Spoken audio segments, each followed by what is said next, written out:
Just a few days after the North had won the Civil War, President Abraham Lincoln decided to celebrate by going to the theater. Actor John Wilkes Booth crept around and shot him from behind. And the question remains, what if he had never gone to the theater? What if Abraham Lincoln had lived?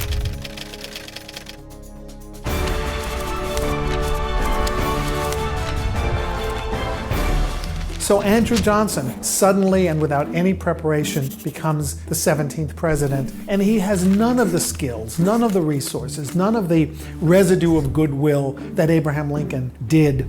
Rather than having this battle over Reconstruction that lasted for another 11 years, I think there would have been a slower, steadier reunion. Lincoln would have been a more inspiring leader to reconcile the sections and the races. Johnson was not capable of that and had no interest in racial equality at all.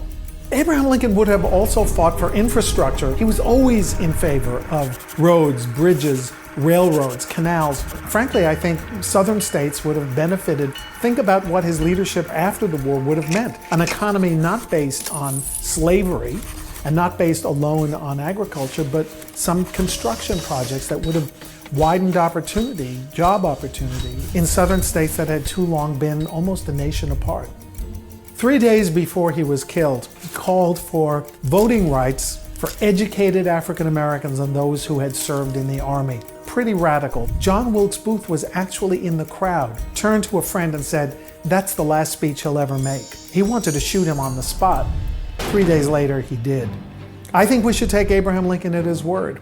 He was going to commit himself to getting the vote for people of color, particularly in the South where the voting concentration was, even if it was just for political reasons, to create a two-party system and possible Republican advantage in southern states.